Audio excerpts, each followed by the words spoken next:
Eternal Isle of Paradise continued. 2. The nature of the Eternal Isle.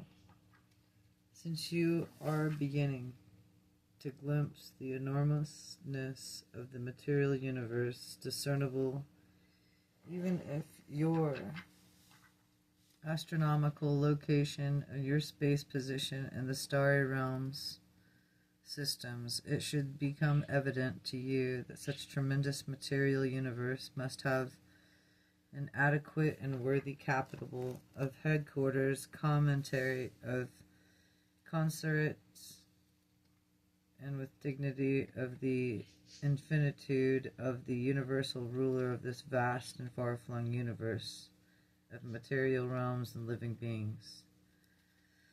In form, paradise differs from the inhabited space bodies. It is not spherical. It is definitely ellipsoid, being 1/6 longer in the north side of the north-south diameter than in the east-west diameter. The central isle of paradise is essentially flat. The distance from upper surface to the nether surface is 1/10 of the east-west diameter. These differences in dimension, take in connection with the stationary status of the greater outer pressure of the force energy at all ends of the isle, make it possible to establish each direction in the master universe. The central isle is geographically divided into 3 dominions of activity. Number 1, the upper paradise. Number 2, the spherical peripheral paradise. Number 3, the nether paradise. We speak of the surface of that, which is occupied of the personality activities of the upper side, and the opposite surface of the nether side of the periphery of the paradise provides for activities that are not strictly personal. Or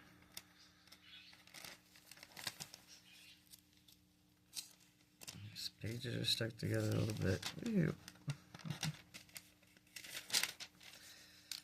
Or non-personal. The Trinity seems to dominate the personal or upper plane of the unqualified absolute. The neither impersonal plane, we hardly conceive of the unqualified absolute as a person. We do not think of the functional space presence of this absolute and focalized on neither paradise. The Eternal Isle is composed of a single form of materialization, stationary systems of reality. The literal substance of the paradise is homogeneous organization of space potency, not to be found elsewhere in all the wide universe of universes. It has received many times in different universes, and the Melchizedeks of Nebadon long since its absolutism. The paradise source material is neither dead or alive. It is the original non-spiritual expression of the first source and center in the paradise, and the paradise is without a duplicate. It appears too that the first source and center has concentrated all absolute potential and cosmic reality in the paradise as part of his technique of self-liberation from infinity limitations, as means of making it possible of sub-infinite ever time and space creation, but it is not allowed. The paradise is time space limited. Just because the universe of universes discloses these qualities, paradise exists without time and has no location in space. Roughly, space seemingly originates just below neither paradise time, nor up above the upper paradise. Time, as you understand it, is not a feature of paradise existence, though the citizens of the Central Isle are fully consciousness of the non-time sequence of events. Motion is not inherent of paradise or on paradise. It is volatile,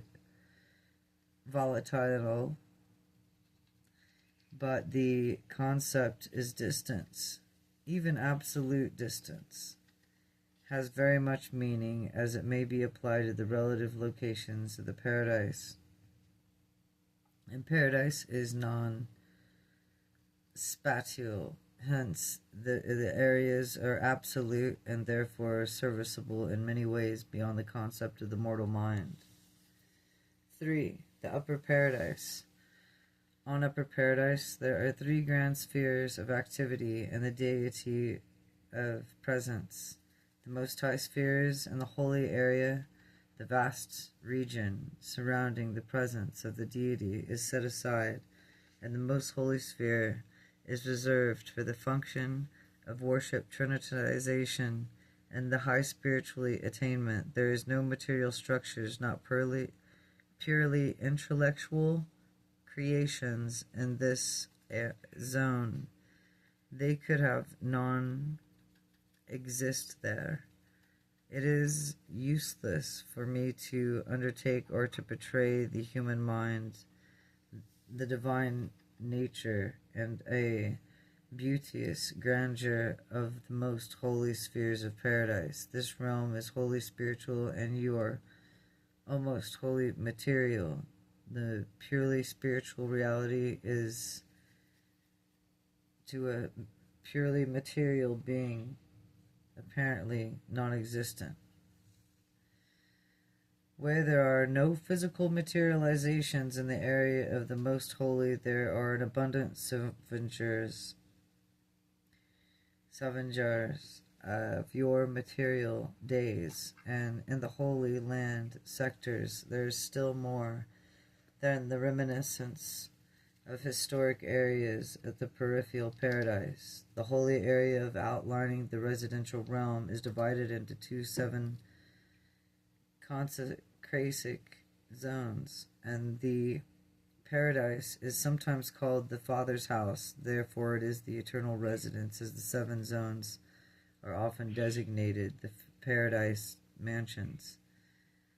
The inner or first source of zones occupied by the paradise citizens and the natives of Havana who come or who may chance to be dwelling on paradise.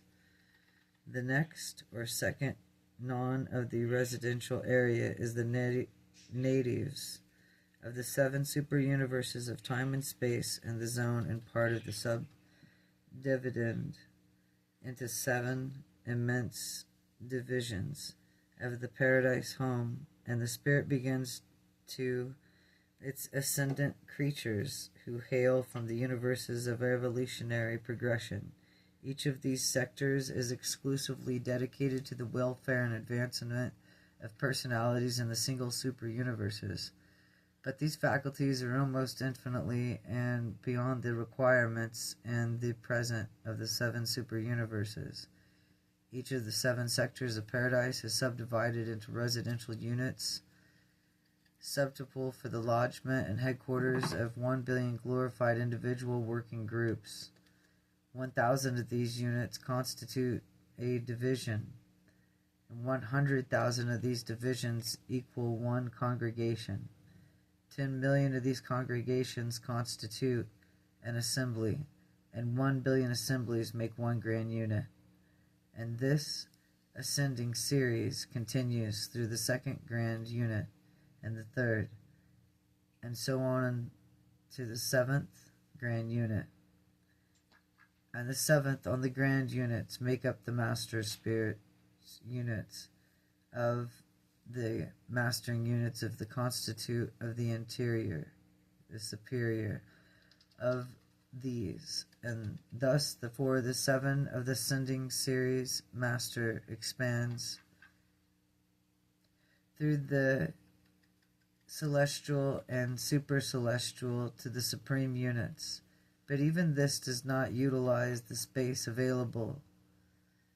This staggering number of residential designations on Paradise as a number beyond your concept occupies considerably less than 1% of the assigned area of the Holy Land.